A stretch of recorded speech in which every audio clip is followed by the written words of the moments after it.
They said it's been empty for years, ever since they found her body in the old house's basement, but the lights in the cellar switch on at 3 a.m. every night.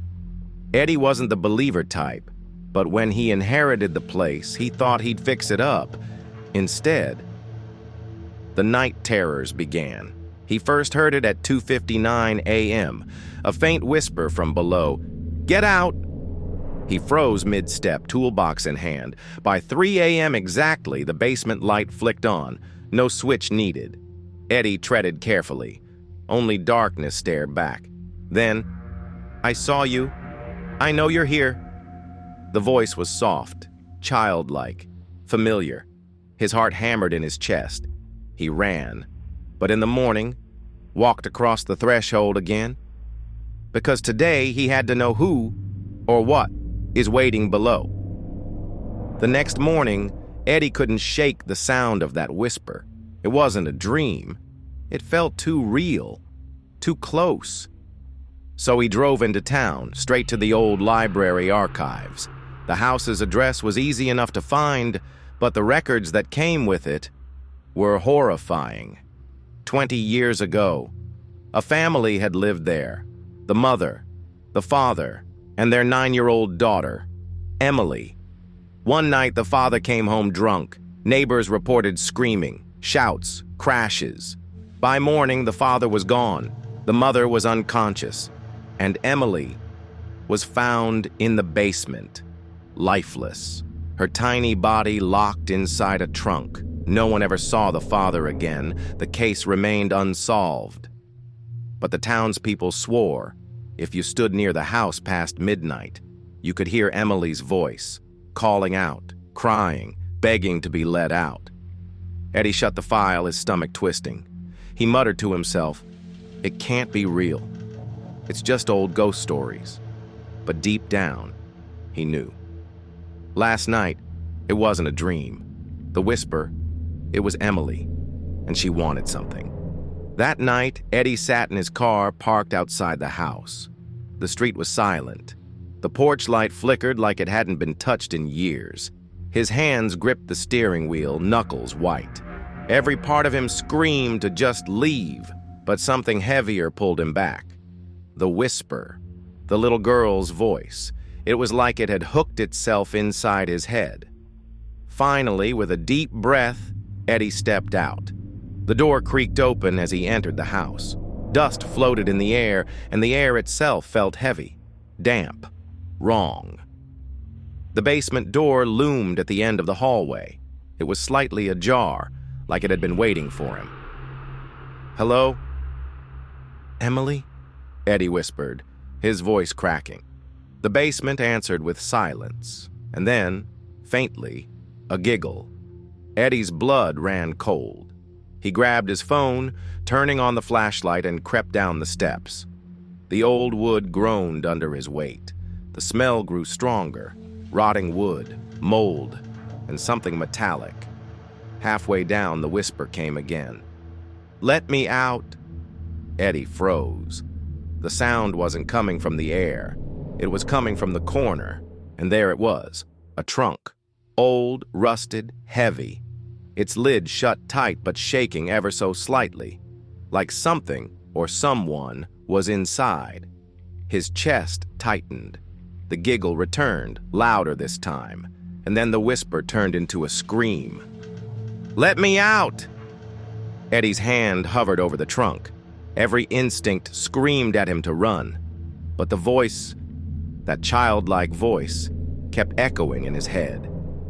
"Please, help me." His fingers trembled as they touched the cold, rusted latch. It was warm, too warm, like something alive pulsed inside. He swallowed hard and pulled. The latch snapped open with a metallic clink. The trunk shuddered. Eddie's heart nearly exploded out of his chest. Slowly, carefully, he lifted the lid. Inside, nothing. Just dust, dirt, and scraps of old, rotted cloth. Eddie blinked, confusion flooding his brain. Had he imagined it? Then, the basement light bulb above him flickered. His phone flashlight glitched, dimming to black. And in that split second of darkness, he heard it. A breath. Not from the trunk, not from the stairs, from directly behind him. "Thank you for letting me out." Eddie froze. His blood turned to ice. That voice, so close, wasn't coming from his mind anymore. Slowly, painfully, he turned his head. And there it was, a figure, small at first, like a child. But as the shadows shifted, it stretched, rising taller and taller until it scraped the ceiling. Its skin was gray, cracked like old stone. Its mouth, far too wide, hung open in a crooked smile. And its eyes, black holes swallowing the weak light around them. Eddie staggered back, nearly tripping over the trunk. His phone slipped from his hand, its screen lighting the figure for just a second. Then, poof, darkness. The phone went black. The only sound now was breathing, not his own. But the things, heavy, wet, hungry. "I've been waiting so long," it whispered. "So long for someone to open the door." Eddie's heart pounded. He couldn't move, couldn't scream. And then, slowly, the thing bent down, its face inches from his. "And now, you're mine." Eddie's survival instincts finally kicked in. He bolted toward the basement stairs, legs trembling, chest burning. But every step he took, thump. The creature's footsteps followed, slow, deliberate, echoing through the basement like a death march. Eddie grabbed the railing, hauling himself upward 2 steps at a time. The air grew colder, heavier, as if the thing was pulling him back. Halfway up, his phone buzzed in his pocket. No signal before, but now a notification lit the cracked screen. One new message. "You can't leave me here." His blood ran cold. He didn't stop, didn't dare look back. He reached the top of the stairs, shoved the door, but it slammed shut in his face, locked. He twisted the knob, pounded with both fists, screaming, "Help! Somebody help!" And from behind him, that voice, low, growling. "Don't you understand? The house chose you." Eddie froze against the door, knuckles bloody from pounding. The voice slithered closer, crawling under his skin. He turned slowly, and in the dim flicker of his phone's dying light, the walls around him shifted. Not just brick, faces, dozens of them, screaming mouths, hollow eyes, people trapped inside the very foundation. Their whispers filled the air, layer upon layer of tortured cries. "Help us!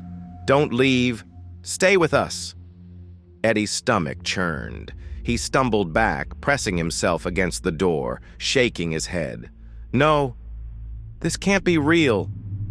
But the creature stepped forward now, its shape bending, twisting, its face constantly shifting into those same screaming victims. The truth hit him like ice. The house wasn't haunted by one spirit. The entire house was alive, and it was hungry. The whispers rose to a deafening chorus, and all of them spoke his name. "Eddie! Eddie! Eddie!" Eddie's heart hammered as the voices swarmed him from every corner. The faces in the walls twisted, their mouths stretching wide, screaming silently. The shadow thing stepped closer, its body flickering in and out of form. When it spoke, every voice in the house spoke with it. "You opened the door, Eddie. Now you must choose." Eddie shook his head violently, clutching his ears. "Choose what?" The whispers hissed, rising, falling like a storm around him. "Stay with us, feed the house, or bring another." His stomach dropped. They weren't just trying to kill him, they wanted to keep him, or worse, make him lure someone else inside. The walls pulsed, wet, breathing, like the entire basement was alive. The door behind him rattled as if mocking his desperate escape. Eddie raised his dying phone, its last sliver of battery light glowing across the floor. And there, scratched into the concrete, he saw words carved deep by trembling hands. No one ever leaves. His breath caught in his throat. The whispers surrounded him, pressing closer, suffocating. The figure extended its hand, long, bony, inhuman. Choose, Eddie. Choose now. Eddie's breath came in short, panicked gasps. The shadow's hand stretched toward him, long black fingers curling like hooks. The whispers roared in unison.